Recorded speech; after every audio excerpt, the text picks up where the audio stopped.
The Whispering Walls of Bhangar. Before the fall of Bhangar, there was beauty, and there was power.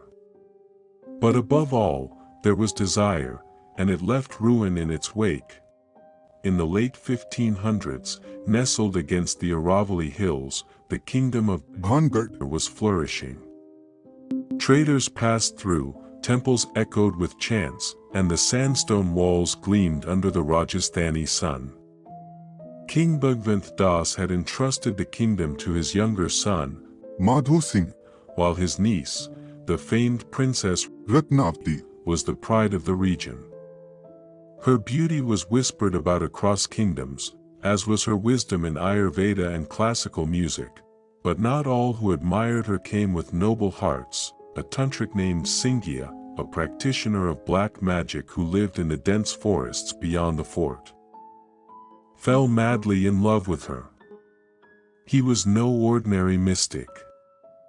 Feared for conjuring spirits and bending nature's laws, Singya believed the princess could become immortal. If bound to him in flesh and soul, he devised a plan. When Ratnavati's maid visited the town perfumer to buy scented oils, Singya followed. Secretly, he infused a bottle with a love-binding mantra so dark that it would enslave her spirit to him forever. But destiny had other plans. As the maid presented the oil to the princess, Ratnavati, well trained in mystical traditions herself, noticed something odd in the bottle's shimmer. She whispered a counter-mantra under her breath and hurled the bottle out the window. It shattered against a massive boulder, which then rolled downhill with impossible force, crushing Singya under its weight. But as he lay dying, broken bones grinding under stone, Singya whispered his final curse. No soul shall know peace here, no child shall cry here, no love shall bloom again. You've defied me, Ratnavati, but the walls will remember, and the walls will whisper. That very night, a foreign army invaded. It wasn't war, it was a massacre. By sunrise, Bhangar was silent. No birds. No smoke from kitchens. Only ash and blood. From that day, the fort was abandoned. Locals say it died in a single breath. And something stayed behind. You think you know haunted forts. Cold stone, empty corridors, maybe a whisper or two echoing in the dark. But Bhangar isn't just haunted. It's cursed. Every brick was laid with blood. Every mirror once trapped a soul. And every night, the fort remembers the screams of its final breath. This isn't your Western-style haunting. There's no friendly ghost. No closure. What happened here was never meant to be understood, only feared. Tonight, we step into India's most terrifying legend. A place so feared, the government bans entry after sunset. Join Professor Arjun Bhattacharya as he unravels the mystery behind a vanished princess, a dying sorcerer, and walls that still whisper his name. But be warned. Once you hear their voices, they may never stop following you. Professor Arjun Bhattacharya adjusted his glasses as the old gypsy jeep rolled to a stop. The driver, a leathery-faced man named Hariram, refused to go any further. Sir, this is the end. I don't cross the shadow line. Not after sundown. Arjun looked ahead. The arch of the ancient gate to Bhangar Fort stood like a yawning mouth. Vines curled along crumbling walls. The fort exhaled silence. He was not just a scholar of history. Arjun was India's leading expert on the paranormal and spiritual traditions, blending Hindu mysticism, modern parapsychology, and field research. He had solved cases in Cherrapunji, the Sundarbans, even Argentina. But Bhangarh, was different. For decades, reports had surfaced, tourists going missing overnight, locals hearing chants in forgotten dialects, and most chilling, dreams shared by strangers, dreams of being buried alive by sandstone. Dreams of being watched through walls. As Arjun unpacked his gear, an EVP recorder, mantra-lace charms, a palm leaf manuscript wrapped in red silk, a boy ran toward him from the nearby hamlet. He was maybe 10. Wild-eyed. Dusty feet. He tossed something at Arjun's boot. When the present fails to explain the past, the only place left to search is the forgotten. 3 days before his arrival in Bhangarh, Professor Arjun visited a private archive in Jaipur, the Royal Manuscript Library of the Maharaja, a dusty, domed vault housing scrolls that hadn't seen sunlight in centuries. Among thousands of texts, one caught his attention, a torn bundle of tantric palm leaf manuscripts labeled Raktanidra, The Sleep of Blood. Inside were diagrams of ritual altars, names of now extinct Rajasthani tribes, and sketches of a woman trapped in a circle of mirrors, hair flowing, face covered, blood pouring from her eyes. But what struck Arjun cold was a specific symbol, a loop triangle surrounded by 6 eyes. He had seen that same symbol during his trip to Bengal's Bhairava temple, etched above a cave linked to spirit-binding rituals. The meaning, to trap one soul, 6 must watch. Now it appeared again, tied to Bhangarh, one of the folios mentioned the words, Shabdadeep Sadhana, a ritual of sound, in which whispers from the dead could be harnessed and recorded. That night, Arjun tested his EVP, electronic voice phenomena, recorder inside his Jaipur hotel room. At 3:11 a.m., he played back a sample of ambient room noise. The first 10 seconds were normal. Then, a deep, gravelly voice whispered through static, Arjun, तू आया है। इस बार हम निकलेंगे। "You have come. This time, we will escape." No one else was in the room. He cleaned the recorder, tested again. Silence. Until the end. They say no one is allowed inside Bhangarh, after sunset, but some walls whisper louder at night. Despite warnings, Arjun decided to stay past twilight. He crossed the threshold of the Ganesh pole gate just as the sun dipped below the hills. A chill spread immediately, unnatural and damp, like a tomb under the earth. Arjun set up camp in the Rani's Mahal, the chamber believed to belong to Princess Ratnavati. He laid down a protective circle of turmeric, vermilion, and iron dust, based on Tantra Shastra techniques. Then, he placed his audio recorder, motion sensor, and mirror fragment, an ancient one from Bengal said to reflect hidden entities. 9:45 p.m., the walls began to throb, not physically, but acoustically. Every surface seemed to hum like a distant swarm of bees. 10:22 p.m., footsteps echoed in the corridor. He turned. No one. But the motion sensor lit red, indicating movement just outside the protective circle. He called out, "If you are bound here, show yourself." The air grew heavy. The mirror fogged up.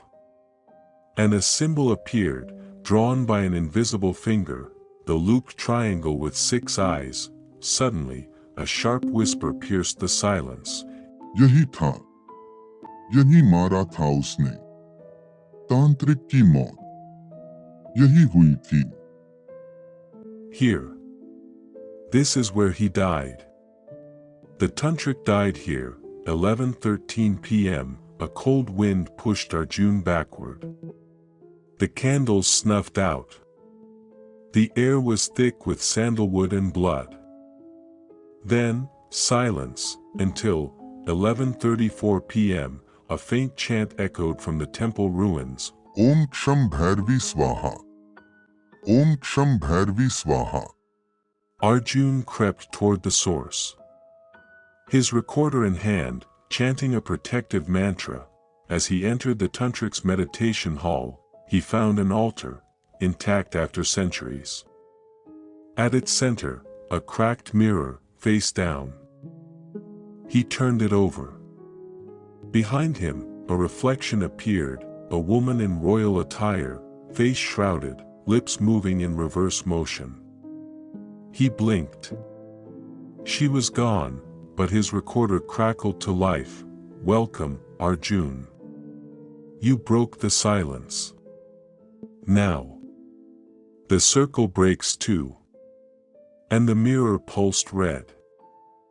The walls could whisper. The voices could chant, but it was the mirror that remembered. 12:07 a.m., Arjun sat cross-legged in the Rani's chamber, staring into the mirror he'd retrieved from the tantric's altar. He placed it within a protective triangle marked with ashtagandha, sacred paste, muttering mantras to create a controlled scrying ritual. He knew what he was attempting was dangerous. The ancient manuscript had warned, in mirrors, the soul cannot lie. The cursed may gaze back. Bind your mind before you look inside. He took a deep breath and opened his eyes to the glass. Nothing at first. Then, movement, like fog rolling inside the mirror. The glass rippled like water. And shapes began to form, a fort alive with light, voices, and life. Princess Ratnavati, laughing with her maid, wearing the same jeweled nose ring as in legends. The tantric behind a tree, whispering into a perfume bottle, his face filled with obsession. Arjun blinked, tears welling from the sheer clarity. But he couldn't look away. The vision pulled him in. Suddenly, Ratnavati turned and looked straight at him. Who watches me from beyond death? She whispered. The vision twisted. The joyous city turned dark. Fires raged. Blood flowed. Swords flashed. Then, Ratnavati screamed. From behind her, the tantric stabbed a dagger into the earth. His blood mingled with ash as he screamed his curse. And then, the mirror cracked internally, not on the surface, but inside its own reflection. 1 a.m., in real time, Arjun clutched his head. The chant began again. Om Ksham Bhairavi Swaha. But this time, it was all around him. Dozens of voices. Some masculine. Some female. Some not human. His recording device exploded with sound. You broke the silence. You saw what was never meant to be seen. The walls pulsed. The mirror showed Arjun himself now, but behind him, multiple figures cloaked in shadow, eyeless, floating in stillness. He turned. No one. Turned back to the mirror. The figures were now closer. He picked up the mirror and smashed it on the stone floor. Glass scattered like silver blood. The whispering stopped, but something had been released. Time had kept the massacre sealed in memory, but that night, memory became reality. 1:41 a.m., as Arjun staggered out of the chamber, dizzy and bleeding slightly from the ear, the entire fort's energy shifted. The walls shimmered as if veiled in heat. Suddenly, light, the pitch-black ruins began to glow. Torches reappeared in sconces. Broken domes restored. Flags of Bhangar flew again. Arjun wasn't alone anymore. Ghostly figures, men in royal attire, women in goon hats, children, bustled around, unaware of him. He wasn't seeing spirits. He was inside their memory. Then came the screams. At the southern gate, invaders stormed in, faces twisted with rage, weapons soaked in blood. Arjun ducked as a spectral sword passed right through his head, cold like ice, sharp like wind. He turned to see Ratnavati, hiding behind a pillar, clutching a silver dagger and a scroll. She was chanting her final incantation. The moment froze, a whisper thundered, "Stop her. Stop the curse." But he couldn't move. Then a different vision layered itself over the first, like two films playing simultaneously, the tantric's death. The mirror cracking, Ratnavati weeping. The town on fire, the six-eyed symbol appearing on every wall. Suddenly the figures noticed Arjun. Ghosts stared at him, children pointed, soldiers turned.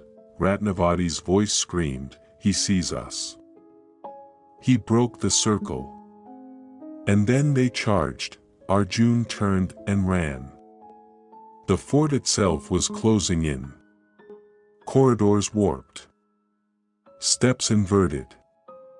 The mirror shards on the floor began levitating. They spun around him, forming a circle, and in their reflections, he saw his own face slowly transforming. Eyeless, he collapsed, muttering counterchants. Asto ma sadgamaya. Tamso ma jyotirgamaya. The ghost stopped mid-step.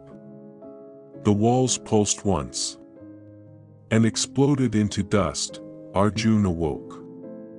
Alone. The fort, broken again. It was 4:44 a.m., the sun was just beginning to rise. He staggered toward the gate.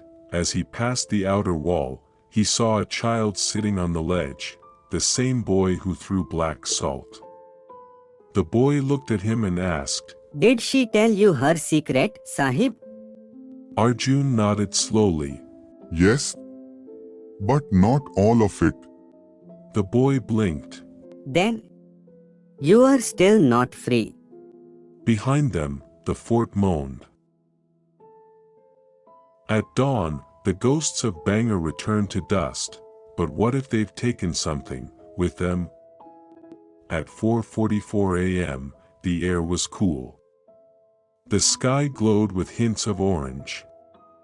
But Bhangarh Fort felt colder than ever. Professor Arjun stumbled along the stone path, clothes torn, his hands bloodied from the shattered mirror shards and ritual burns. He didn't speak. His voice was gone. Outside the gates, villagers had gathered. Word had spread that a man had dared stay inside all night. Their eyes were filled with pity. Or was it fear?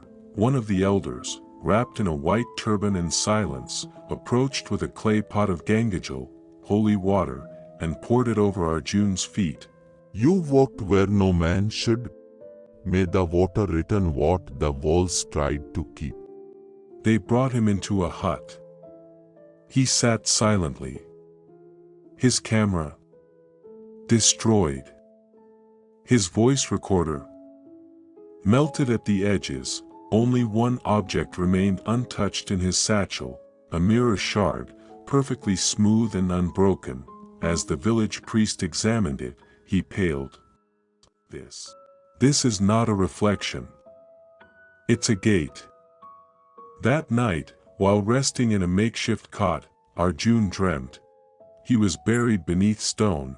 He could hear chanting above, but worse. He could see through the mirror shard on the dirt above him, from the inside.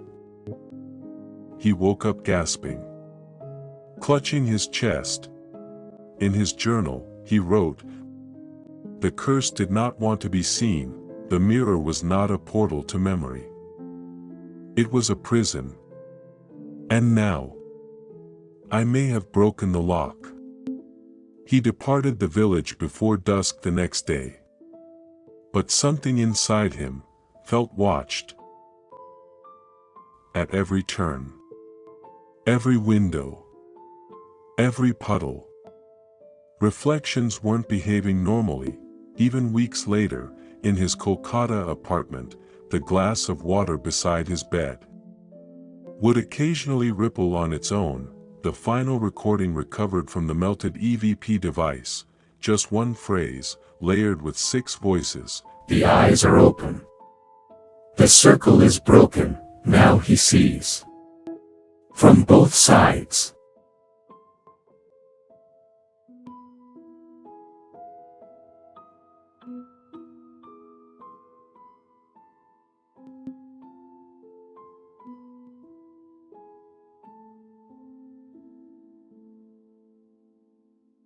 Every investigation teaches me something, but this time, I may have learned too much. Journal entry. 3 months later, I have returned to the Bhattacharya estate in Kolkata. I am safe. I am calm. But the mirrors in my home have all been covered. I don't trust them anymore. Bhangar was not simply cursed. It is a vessel, a repository of pain, obsession, and broken rituals, a battlefield where memory became haunting, and desire became damnation. I now believe Ratnavati's final act was not to bind the tantric, but to contain him. Every mirror in that fort was part of a living seal, and when I broke the largest shard, I heard something laugh. I think it followed me. He closes the journal with a postscript. To the listeners of Shadow's Lair, you may think this is just a tale, but if you dream tonight of ancient walls, cracked mirrors, or a woman weeping in silence, do not respond, do not speak her name, and whatever you do, don't look at your reflection in the dark.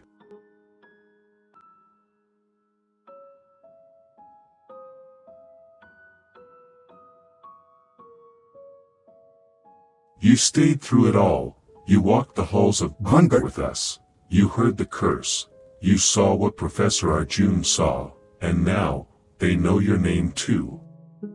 If the whispers return tonight, don't say we didn't warn you, don't speak to them, and never, ever turn toward the mirror if it fogs on its own. Before they follow you out of this tale, like, share, and subscribe to Shadow's Lair, where haunted truths aren't just remembered, that they're waiting to be found.